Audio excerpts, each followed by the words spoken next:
But there's a lot of rumor about the Fed coin and CBDC, central bank digital currency. There's also Bitcoin and now Fed now.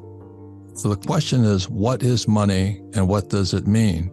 And anytime there's a big change, there's always the rumor goes up and speculation and panic and all this. And it's for good reason. Throughout history, who controls the money controls the world. And since 1944, America has controlled the money, with the US dollar being the reserve currency of the world, which caused America to boom, but it also caused many problems. And when we lose our reserve currency status, which started in 1944, the question is, what happens after that? So our guest today is George Gammon. He was at the 3-day event here in Scottsdale, Arizona, and he was talking about the inversion of yield curves, which, given my real estate brain, I'm still having a hard time figuring out. I like pictures. Like what you have here is what's going on. You have here, this is your savings. Yes. Your asset. So you have $1 million or 100,000, that's your asset. But the moment you put it in the bank, it becomes the bank's liability. Right. Yeah, I'm just looking at that paper. Exactly right. The banksters have to then take your money and they have to buy another type of asset to make sure they can pay you the interest on your savings here. And what happened with Silicon Valley Bank, what they put their money into was all these debts and all these things, and the bank's assets went bad, and that's when the runs of the banks start. People want their savings back. And that's where we're in serious, serious trouble right now. And then when you talk about Orwellian, George Orwell wrote 1984. And what 1984 is, Big Brother is watching. And the big concern with Fed now, or the Fed coin, the central bank digital currency, CBDC, is that we lose our privacy. That they'll track us. They'll track every move because they'll know everything we're spending money on, what we spend it on, who we give it to, and all this. So it becomes George Orwell's 1984. Big Brother will watch you via our money. And that's the problem with central bank CBDC, central bank digital currency, or the Fed coin. Yeah, but people like me panic. I said, oh my God, they're going to track me. I don't want them to know when I'm spending my money. It's none of their business. But now with, blockchain and all this, they can track anything they want. So our privacy goes, and that's why it's when George Gammon says Orwellian, he's talking about 1984, Big Brother's going to watch you. That's where we are today. The perception of freedom and security. Yeah, because as we're talking today, people are finally waking up to what Gerald Celente says, the banksters. What bank is safe right now? And we have things like the FDIC, Federal Deposit Insurance Corporation, that's supposed to protect you up to $250,000. So if you have $250,000 of your savings, supposedly the FDIC will protect you. But what happened was Silicon Valley Bank, it was in the billions over here. And that's when Jerome Powell, the Fed, and the FDIC got together and said, we have to bail these guys out. And that's called the moral hazard there. The moral hazard is that's the end of capitalism. How do you bail out the rich? And a lot of those rich guys are the Silicon Valley guys that took down Trump, in my opinion. One can't prove that. But this whole thing is, the scientific term is one big effing mess. And you can see that. Oh, go ahead. The trust has gone out. George says central planners, he's talking about Marxism, central bank. And that's what, our founding fathers, that was Thomas Jefferson. He says, you got to stay away from that one. Because, if we go to a central bank, he said, our children will wake up homeless. And look at homelessness today is going through the roof. This stuff has been going on since the 1700s. And it's what George is talking about is now happening now. And everybody can sort of see it. And that's why the FDIC are panicking, because if you have like $250,000, let's say you have $1 million, does that mean you only get $750,000 back if you lose everything?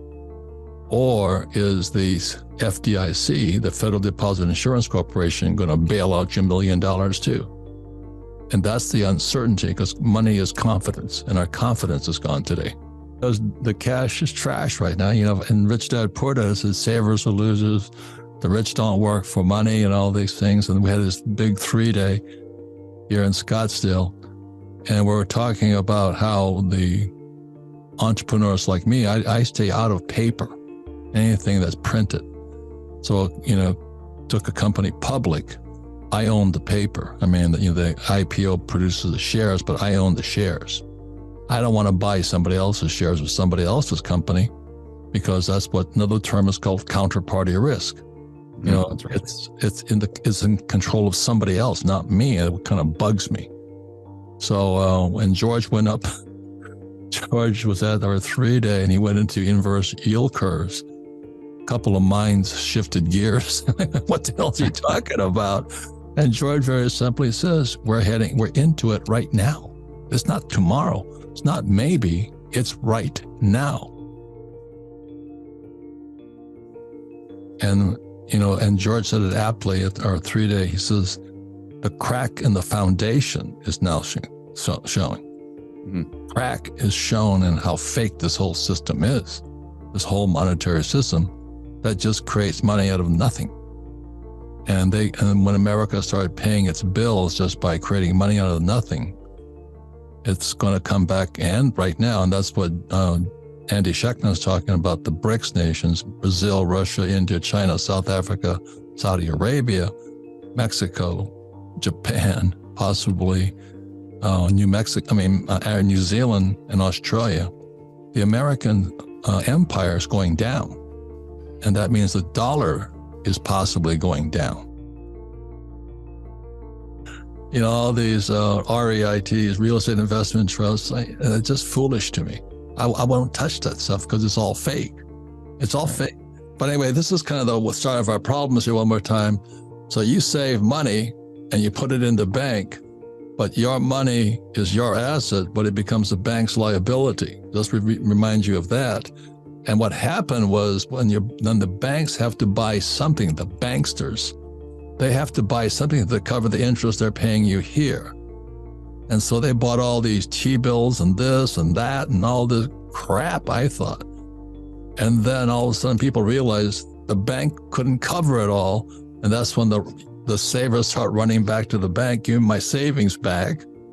And that was what the FDIC, Federal Deposit Insurance Corporation, was for, to make sure that they would give you money back. But these banks had created so many fake assets out here, they couldn't cover it. And so that's when Janet Yellen, who's head of the Treasury, also she used to be head of the Fed. And the Fed says, we'll guarantee all these loans. In other words, the Fed and the Federal Reserve Bank, which is not really a bank, and the U.S. Treasury says, we'll back up anybody right now. And that's when George was at our 3-day here in Scottsdale. He says, the crack in the foundation has been seen, and they're trying to fill that crack up. Anyway, so it's a really frightening time, but the average person is completely clueless because they can't see this. So that's why George showed the group on inverse yield curves, which blew my brain apart. And I went to school to be a merchant seaman, so I traveled the oceans. And these swells don't bother the ship. I went through several tsunamis and all this stuff at sea over the years I was out there. It didn't bother the ship, but when it hit land, boom. And the reason I say that is what people do in the investment world. They wait for something to be expensive. Oh, the price of gold is going up. Always wait a little bit. It goes up and up and up. Well, the price of real estate is going up. But they wait until the price is high and then they jump in. I hear that, should I jump in now? I said, no, you should have been jumped in a long time ago. Yeah. Surfing all the time, they wait until the wave is breaking, then they take off and they get crushed. It happens all the time. So I own Bitcoin, but I waited for it to get to 20,000 and went down to 1,000, 3,000. And I watched it. I just wanted to make sure it was going to hang around. So I picked up 60 Bitcoin at 6,000. And, but I want it to be low, and the average person waits till it's high. That's the difference. That's when I talk about the metaphor of the humans running down to the water to catch the free fish. Meanwhile, in Indonesia, during the Banda Aceh tsunami, the animals were heading for the hills. Small ebook, big impact, the wealth tree. The only 4 ways that will make you financially free forever. Download it here for free.